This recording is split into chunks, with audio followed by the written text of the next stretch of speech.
Hey guys, Steve Coyne here with Montani Construction. I want to welcome you back to another Montani Moment.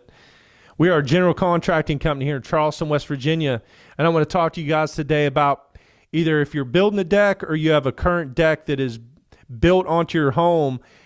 I want to talk to you guys about some safety concerns that you need to look out for.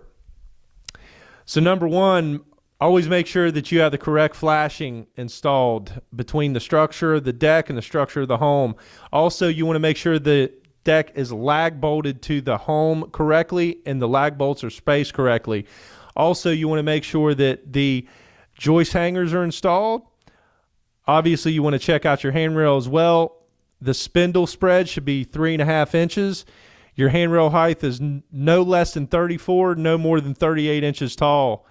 So guys, there's some tips that you need to look out for when either building a deck or if there's one currently attached to your home. So guys, we hope you enjoyed this information, and we'll see you on the next one. Thanks, guys.